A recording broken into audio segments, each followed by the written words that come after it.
Episode की शुरुआत में हमें इस ड्रामा की मेन लीड को दिखाया जाता है, जिसका नाम होता है यनबुन। यनबुन एक क्लास टीचर होती है और वो क्लास टीचर क्लास में पढ़ा रही होती है। तभी एक लड़की आ जाती है और उसे सबके सामने थप्पड़ मारती है।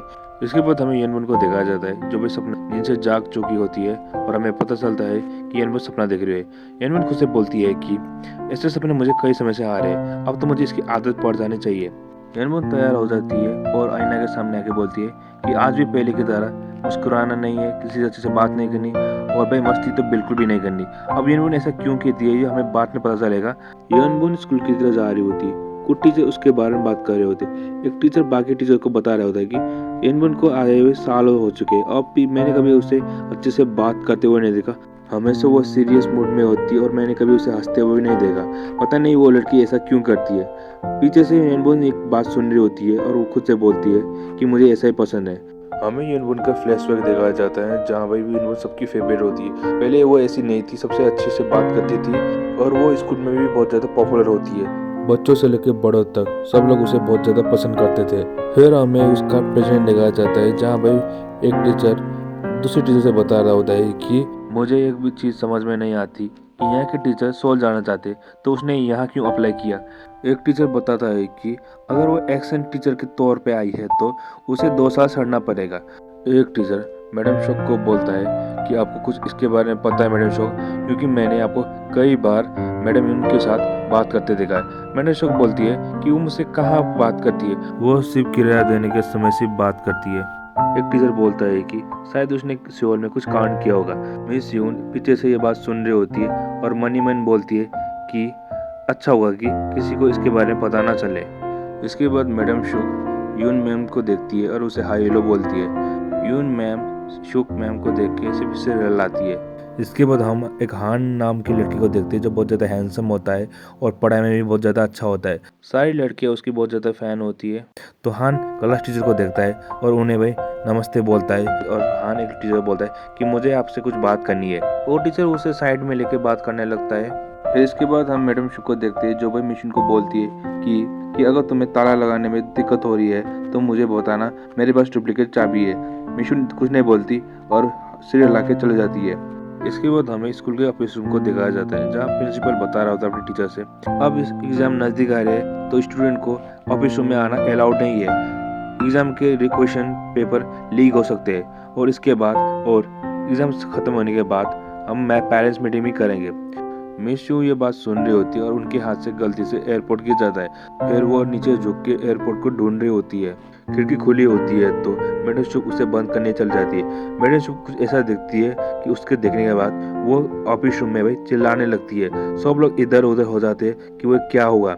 मिस यून भी क्यूरियोसिटी के साथ सोच रही होती है कि ऐसा क्या हो रहा है कि सब लोग इधर उधर जा रहे हैं। तो मिस यून भी खिड़की के पास आके देख रही होती है कि क्या हो रहा है। तो हमें इसके बाद हमारे मेन लीड को देखते हैं जिसका नाम जे होता है जो स्कूल की तरह आ रहा होता है। सब लोग उससे डर रहे होते हैं और इधर उधर जा रहे होते हैं। इनमें से एक टीचर बोलता है कि मैं घर जा रहा हूँ और बाद में डेस्क के नीचे छुप जाता है। हमारे प्रिंसिपल सर अपने आप को एक रूम में बंद कर लेते हैं। मैडम सब दरवाजा को बंद कर लेती है। सभी टीचर डर के मारे छुप रहे होते हैं और मिस यून सोच रही होती है कि है कौन है लड़का। और एक टीचर तो गमला उड़ा के दरवाजे के साइड में खड़ा हो जाता है और हमारा हीरो दरवाजा तोड़ के अंदर आ जाता है और वो टीचर से हाथ से गमला गिर जाता है। मिस यून सोचती है कि ये लड़का है कौन, इतनी ठंडी के समय में ये इतनी पतली टी शर्ट पहन के आया है और इसके हाथ से रंगटे भी खड़े नहीं हो रहे, क्या ये एथलीट्स है। तो बाद में सोचती है मिस यून कि शायद ये एथलीट नहीं है, अगर ये एथलीट होता तो इसके हाथ में ड्रैगन का टैटू नहीं होता। और मिस यून सोचती है कि भाई क्या ये गैंगस्टर है, ये कोई गली का गैंगस्टर है। तो मैडम शुक बोलती है आपका स्वागत है मिस्टर जे। मिस यू हमारे हीरो का नाम सुन के बहुत ज़्यादा हैरान हो जाती है और मनी मन बोलती है ये है हान के अंकल। हमारा हीरो बोलता है कि मुझे मिस्टर होंग से कुछ काम है। एक टीचर बोलता है कि मिस्टर होंग को अर्जेंट काम था तो वो सुबह निकल गए थे। तो हमारा हीरो बोलता है कि कोई बात नहीं, मैं सुबह तक फ्री हूँ और मैं उनका इंतजार कर सकता हूँ। हमारा हीरो पास की चेयर में बैठ जाता है और उसी डेस्क के नीचे होंग सर होते हैं। होंग सर डर के मारे बहुत ज्यादा कांप रहे होते हैं। मैडम सर दरवाजा खोलती है और प्रिंसिपल सर बाहर निकलते हैं और हमारा हीरो प्रिंसिपल सर को देख लेता है। हमारे प्रिंसिपल सर बोलते देखो कौन आया है, तुम तो हान के अंकल हो ना। तो हमारा हीरो बोलता है कि सर इसका मतलब आप उधर छुपे हुए थे। तो हमारे प्रिंसिपल सर बोलते नहीं, मैं तो भाई अर्जेंट काम था इसलिए मुझे थोड़ा सा टाइम लग गया। तो हमारे प्रिंसिपल सर बोलते क्या तुम्हें कुछ काम था हमारे स्कूल में। हमारा हीरो बोलता है हमारे हान को इस साल परिवार सेवा का अवार्ड मिलने वाला था, कुछ वजह से उसे ये अवार्ड नहीं मिलता। तो इसके बारे में जब सुबह हमारे हान ने होंग सर को इसके बारे में बताया तो उन्हें पता है उन्हें क्या कहा, जिसके पास परिवार नहीं उसको हम ये अवार्ड नहीं दे सकते। हमारा हीरो बोलता है क्यों ना मैं उनके साथ आमने सामने मिलकर बात कर लेता हूँ। हमारे प्रिंसिपल सर बोलते नहीं नहीं नहीं, ऐसा शायद नहीं हो सकता, हमारे होंग सर इतने भी बुरे नहीं है, शायद हान ने कुछ गलत फैमिली हो गई होगी। तो हमारा हीरो बोलता है हान मुझे ऐसी बातें कभी बताता नहीं है, ये बात मुझे उसकी दोस्त से पता चली है। हमारे प्रिंसिपल सर बोलते हैं कि छोड़ो ऐसी बातें, क्या तुम कुछ लेना चाहोगे, क्या तुम कॉफी लेना चाहोगे। हमारे प्रिंसिपल सर मिशन को देखे बोलती है क्या मैडम आप कॉफी बना देंगी। पहले तो मिशन और बाकी टीचर हैरान हो जाते हैं, बाद में मिशन कॉफी बनाने ले जाती है। हमारा हीरो प्रिंसिपल सर के हाथ को कस के पकड़ के बोलता है कि आप लोग फीमेल टीचर को कॉफी बनाने के लिए बोलते हैं। तो हमारे प्रिंसिपल सर बोलते हैं ऐसा कुछ नहीं है, मुझे लगा इसी ठंडी मौसम में कॉफी खाना अच्छा होगा तो इसलिए मैंने बताया। हमारा हीरो बोलता है कि मैं खुद की कॉफी खुद बना सकता हूँ। हमारा हीरो मिशून के करीब जाता है और कुछ समय तक उनको देखता रहता है। मिशून ये देख के थोड़ा अनकंफर्टेबल फील करती है। हमारा हीरो थोड़ा झुक जाता है और बोलता है मिशून को मिस ब्यूटीफुल। तो ये मिशून ये सुन के थोड़ा चौंक जाती है। उसके बाद सीन शिफ्ट होता है और हमें एक लड़की को देखा जाता है। वो लड़की किसी से मैसेज कर रही होती और बोल रही होती कि कहाँ हो तुम, इतने दिनों से तुम्हारी कोई खबर क्यों नहीं है। तभी हमारा हैंडसम और टैलेंटेड लड़का हान हो जाता है। वो लड़की उसे देख के थोड़ा चौंक जाती है, मतलब वो डर जाती है थोड़ा सा, और वो बोलती है तुम्हें दोस्तों को परेशान करना बहुत अच्छा लगता है ना। हमारा हान बोलता है तुम डर गई क्या, मैं तुम्हें हमेशा कॉल करते रहता हूँ और तुम हमेशा मैसेज करते रहती हो। वो लड़की हान को बोलती है तुमसे बात करूँ क्यों मैं। हमारा हान बोलता है क्लास के सारे लोग नूडल्स खाने के जा रहे, क्या हम भी चले। उस लड़की को देख के लगता है उसे इन चीज़ों में इंटरेस्ट नहीं और ना ही उसे हान में कोई इंटरेस्ट है। हान के दोस्त उन लोगों को खिड़की से देख रहे होते हैं और एक दूसरे से लड़ाई कर रहे होते हैं, और बाद में वो देखते हैं कि वो लड़की भाई आगे चली जाती है। लड़की को जाते हुए देख के समझ जाते हैं वो लोग कि हान की ऑफर को वो लड़की ने रिजेक्ट कर दिया है। हान उदास होकर रेस्टोरेंट के अंदर आ जाता है और उसके दोस्त बोलते हैं क्या उस लड़की ने तुझे ना कह दिया। हान सिर हिला के बोलता है हाँ उसने ना कह दिया। हान पास में बैठे हुए लड़के को बोलता है कि तू भाई 10th में होके हमारे साथ क्यों बैठता है। तो वो लड़का बोलता है मैं नहीं रहूँगा तो तुम्हारे फैन क्लब को कौन संभालेगा। हान का एक दोस्त उसे बोलता है कि आखिर उसने मना क्यों किया। तो हान बोलता है मेरी वजह से। असल में हान के दोस्त भी उस लड़की के पीछे पड़े होते हैं, मतलब उसे पसंद करते हैं, और हान भाई उसे भी थोड़ा सा लाइक करता है पर उसको बताता नहीं। उसके दोस्तों ने हान को फोर्स किया होता है कि भाई उस लड़की को भाई खाने के लिए बुलाने को। ये लोगों के प्लान चुप होने के बाद सब लोगों का मूड खराब हो चुका होता है। स्पेशली हान को इस चीज़ से बहुत ज़्यादा फर्क हुआ होता है। हमें उस लड़की का थोड़ा सा क्लिप दिखाया जाता है।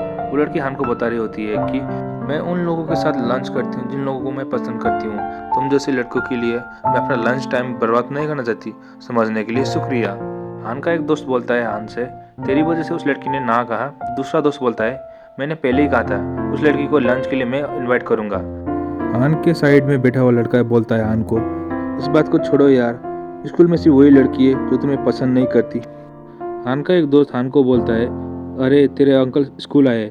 ये बात सुनने के बाद हान थोड़ा चौंक जाता है और हान का साइड में बैठा दोस्त बोलता है कि हान मैंने तुम्हारे और होंग सर के बीच में जो बातें हुई थी वो मैंने सुबह सब सुन लिया था और मैंने ये सारे बातें तुम्हारे अंकल को बता दिया। ये बात सुनने के बाद हान वहाँ से चला जाता है। इसके बाद सीन शिफ्ट होता है और हमारा जो हीरो होता है वो मिस उनको देख ही रहा होता है। हमारा प्रिंसिपल सर हमारे हीरो को बोलता है कि कॉफ़ी की जगह सुट्टा मारना कैसा होगा, चलो चलते साइड में सुट्टा मारने को। हमारे हीरो बोलता है क्या तुम लोग भाई स्कूल में सुट्टा मारते हो, यहाँ बच्चे लोग पढ़ने के लिए आते और तुम लोग यहाँ सुट्टा मारते हो। ये बात सुनने के बाद बहुत ज़्यादा गुस्से में हमारा हीरो पास की बेंच को एक पंच में तोड़ देता है। ये देख के भाई सारे लोग भाई हैरान हो जाते हैं। हमारा प्रिंसिपल डरते हुए बोलता है ये सिर्फ एक मजाक था। हमारा हीरो प्रिंसिपल से बोलता है परिवार सेवा अवार्ड के लिए क्या चाहिए। हमारे प्रिंसिपल बहुत ज़्यादा डरते हुए बोलते हैं कि मुझे पता है हान आपको बहुत ज़्यादा पसंद करता है और आपका बहुत देखभाल करता है। बाद में हमारे प्रिंसिपल डरते डरते बता ही देते हैं कि इनमें उन बच्चों के बारे में बताया जाता है जिनके पेरेंट्स उनको पाल रहे होते हैं। हमारा हीरो प्रिंसिपल सर से बोलता है न्यूमोकोकस की वैक्सीन के कितने डोज लगते हैं। हमारा प्रिंसिपल से थोड़ा हैरान हो जाते हैं। हमारा हीरो बोलता है 4 लगते हैं, दूसरे महीने, तीसरे महीने, छठे महीने और 12वें महीने। हमारा हीरो बोलता है 30 सितंबर 2008 हानगुल को तीसरी बार वैक्सीन लगाया गया था, तब उसे बहुत ही ज़्यादा बुखार आया होता है। उसका टेम्परेचर 101 तक पहुंच चुका होता है। तब फार्मेसी बंद थी और मेरी मदद के लिए कोई नहीं था। उस बच्चे को मैंने गोद में उठाकर हॉस्पिटल पहुंचाया था और वो हॉस्पिटल भी बहुत ज़्यादा दूर था। ये बात सुनने के बाद मैडम शुक बोलती है, आपके साथ तो बहुत ज़्यादा बुरा हो गया है। मेरे टून बच्चे हैं और उनको जब मैंने मैडम शुक अपने बारे में बता रही होती है तो एक टीचर उसे भाई उनको चुप कराते हैं। फिर हमारा हीरो कंटिन्यू करता है और अपने और हंगुल के बारे में बताता है, जैसे कि उसका दांत कब टूटा था, कब उसने साइकिल चलाना सीखी और कब उसने भाई स्कूल जाना स्टार्ट किया था और कब ये स्कूल में आया था और कब उसने भाई ये स्कूल में स्पीच भी दिया था। हमारा हीरो बोलता है प्रिंसिपल से, मैं उसका बाप नहीं तो कौन है। हमारा हीरो प्रिंसिपल के नज़दीक जाके बोलता है कि मैं उसका बाप नहीं तो कौन उसका बाप है। हमारा हीरो प्रिंसिपल से बोलता है, बताओ कौन है उसका बाप। हमारी यून मैम उन लोगों को देख रही होती और वो मन में सोच रही होती, लॉजिक वाला गुंडा ऐसा दिखता है क्या। तभी गर्म पानी रेडी हो चुका होता है। हमारा हीरो गर्म पानी कॉफ़ी में डालता है और उसे भाई कॉफ़ी भाई टेबल में रख के बोलता है, ऐसे स्कूल के लिए भी क्या शपथ लेना जो हमारे बच्चों को भाई अवार्ड देने के लिए बेहतर करते हैं। बात ये कहने के बाद हमारा हीरो झुक के नमस्कार करता है और चला जाता है। हमारे हीरो जाने के बाद सब टीचर चैन की सांस लेते बोलते, हमारे प्रिंसिपल सर बोलते कि मैं रिटायरमेंट तक जिंदा तो रहूंगा ना। एक टीचर हंग सर को बोलते, सर आप बाहर आ सकते हैं, वो बंदा जा चुका है। हंग सर बोलते, अकड़ू की बातें सुन के कान पक गए। मिशून बोलती है, मुझे पता था हंगुल के पेरेंट्स के डेथ होने के बाद हंगुल अपने अंकल के साथ रहता है, और पर मुझे पता नहीं था कि हंगुल के अंकल ऐसे होंगे और ये बंदा काम करता क्या है। मैडम यूं बोलती है, ये उसकी माँ की तरफ से है या उसके बाप की तरफ से। मैडम शुक बोलती है, वाह मैडम यूं आप बोलती भी है। वो एक टीचर बताता है कि वो एक गैंगस्टर है, पता नहीं वो हफ्ता लेता है या वसूली करता है, पर वो हमेशा अपने चमचों के साथ होता है। मिस्टर हंग बोलते हैं, वो कोई गैंगस्टर नहीं, वो एक गली का गुंडा है। एक बार वो अपने दोस्तों के साथ टाइम स्पेंड कर रहा था, मतलब वो बियर पी रहा होता है अपने दोस्तों के साथ। तभी वो लड़का आता है और उसकी मन की चीज़ नहीं होती तो वो दुकान को तोड़ फोड़ करता है। तो हमारी मैडम से बोलती है, मैंने भी उसे एक बार रात को हाइकिंग करते देखा था, ऐसा लग रहा था जैसे वो किसी का बॉडी को ठिकाने लगा रहा था। एक टीचर बताता है, मैंने भी उसको एक बार देखा था, मैं नशे की हालत में घर जा रहा था, उसने एक कार को अपने हाथों से उठाया था, बिल्कुल इस तरह से। मिशू बोलती है, क्या एक कार अपने हाथों से उसने कार को उठाया था। एक टीचर बोलता है, वो सिर्फ कार ही नहीं उठाता, उसका मूड खराब हो गया तो वो धरती भी चीर सकता है। मिशन बोलती है मन ही मन कि मुझे लानत है कि मैं इसी आदमी की बात में आ गई थी, भले एक सेकंड के लिए भी। मैडम सुख बोलती है, अंकल जब बहुत ज़्यादा छोड़ा था ना, तभी उसके माँ बाप चले गए थे, तब से उसके अंकल ने उसे पाला है। तो अभी हंगुल भी उस समय पूछ जाता है और हंगुल बोलता है, क्या सब कुछ ठीक है। हंग सर बोलते हैं, क्या तुम्हें लगता है ये देख के कि हमारा सब कुछ ठीक है। हंग सर बोलते हैं, उस आदमी को तोड़ फोड़ करने के से कुछ आता है क्या, उसे कहो कि स्कूल आना बंद करे। मिसयून टूटे गमले को सफा करने लगती है तो हंगुल भी उनकी मदद करने लगता है। हंगुल मिसयून को बोलती है, मुझे पता था कि वो तमाशा खड़ा करेंगे, इसीलिए मैंने उनको नहीं बताया। आई एम सॉरी मैम बोलता है। और मैडम यूँ बोलती है, तुम्हें जो करना है वो तुमने करना है, जो बात दफन हो गई उसे खोदना बहुत मुश्किल है। ये बात सुनने के बाद हमारा हंगुल सोच में पड़ जाता है। मिशू हान को बोलती है, तुम जाओ इधर से, यहाँ कुछ नहीं हुआ और परेशान मत होना। फिर हम मिशू को एक ग्रोसरी स्टोर में देखते हैं जहाँ वो कुछ सामान खरीदने के लिए वो आई है। उनको एक मैसेज आता है और वो मैसेज पढ़ने लगती है। ये मैसेज उनके डैड ने पठाया होता है। वो बोलते हैं, बेटा तो ठीक है ना, पता है मैंने आज तेरा फेवरेट बेक सूप बनाया है। ये मैसेज पढ़ने के बाद मिशून थोड़ी इमोशनल हो जाती है। मिशून बस में ट्रैवल कर रही होती है और उनके डैड के मैसेज को वो याद कर रही होती है। उनके डैड ने कहा होता है कि काश मैं ये सूप तेरे साथ खा रहा होता है, एक बाप होने के नाते मैंने तुझे जो कुछ कहा वो मुझे नहीं कहना चाहिए था। मिशू घर जा रही होती और अपना तालचा खोल रही होती है, पर वो तालचा खोल नहीं रहा होता है। मिशू बहुत ज़्यादा ट्राई करती है तालचा खोलने को, पर वो तालचा खुल ही नहीं रहा होता है, पर उनकी चाबी बेंड हो जाती है। फिर वो गुस्से में उस चाबी को नदी में फेंक देती है। हमारी यून मैम चलते चलते मैडम को मैसेज करती है कि मैम आपके पास एक्स्ट्रा चाबी है, मुझे वो चाहिए थी। तभी वो कुकुर के भौंकने की आवाज़ से थोड़ी सी डर जाती है और वहाँ की स्ट्रीट लाइट भी अच्छे से चल नहीं रही होती। तो वो बोलती है, आखिर ये लाइट को अगर हुआ क्या है। जब वो आगे चल रही होती तो आगे से हमारा हीरो आ रहा है। उसके हाथ में कुछ ऐसा दिखता है जिसे देखने के बाद हमारी हीरोइन डर जाती है और वहाँ से भागने लगती है। हमारा हीरो भी मिशून के पीछे भागने लगता है। मिशून हमारे हीरो को पीछे भागते देख के और भी ज़्यादा डर जाती है, फिर और भी तेज़ भागने लगती है। मिशून जल्दी से पुलिस को फ़ोन करने लगती है और बीच में वे रुक जाती है। उसे लगता है कि पीछे कोई हथियार से वो मुझे स्टैप करने वाला है। फिर हमारा हीरो आ जाता है और बोलता है, फ़ोन उठा के बोलता है, क्या तुम पुलिस को कॉल करने वाली थी? मिशून हमारे हीरो को बोलती है, छोड़ दो मुझे, अगर मैं अभी मर गई तो बहुत दिक्कत होगी। अगर मुझे मरना ही था तो मैं शोर में मरती। अगर मैं अभी मर गई तो मेरे फ्यूनरल में कौन आएगा? अपने फैमिली और फ्रेंड से रिश्ते तोड़ने के बाद अभी यहाँ मर गई तो मेरे 3 दिन के फ्यूनरल में आखिर मुझे मरने के बाद कौन आएगा? अगर मैं इस हथियार से उस किले में मर जाती हूँ तो मेरे फ्यूनरल में लोग कैसे कैसे बातें करेंगे। हमारा हीरो चौंक के बोलता है, कौन सी गली और कौन सा हथियार, क्या तुम इसके बारे में बात कर रहे हो? और उसे खोल के दिखाता है कि ये तो 3 सेंटीमीटर का चिकन टिक्का है, पास की डेंटल क्लिनिक से लिया था। हमारी हीरोइन उसके पीछे सॉस लगा होता है, उसे छूती है और भाई उसे टेस्ट करती है और बोलती है हीरो से, मैंने तो ऐसा कुछ सोचा ही नहीं था। सुनसान रात में आपको टैटू के साथ देखा तो मैं डर गई थी। हमारा हीरो टैटू निकालता है और बोलता है, एक पेट्रोल पंप वाले ने मुझे एक गिफ्ट में दिया था, अब मैं किसी का गिफ्ट तो मैं फेंक तो नहीं सकता ना। हमारे हीरोइन ये देख के बहुत ज़्यादा चौंक जाती है और बोलती है, मैं अभी शोर से शिफ्ट हुई यहाँ और मुझे सब पता नहीं था, चलो अब फिर मिलेंगे। हमारा हीरो बोलता है, क्या तुम इधर रहती हो? जो करना रही हो, बहुत खतरा है बाहर।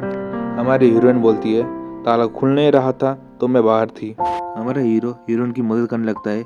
हीरोइन बोलती है कि नहीं मैं मैनेज कर लूँगी। हीरो हीरोइन की बात नहीं सुनता तो हीरोइन बोलती है, ये मेरा घर नहीं है, मैं किराए में रहती हूँ, अगर कुछ हो गया तो नुकसान के पैसे मुझे देने पड़ेंगे। हीरो थोड़ा सा दूर जाता है और रेडी होता है। हीरोइन बोलती है, रुक जाओ, और हीरो एक नहीं सुनता वो हीरोइन की बात, और हमारा हीरो रनिंग करके गेट के ऊपर जंप करता है और अंदर से गेट खोलता है। हमारा हीरो गेट खोलता है और बोलता है कि यार ये चिकन टिक्का का सॉस लाजवाब है।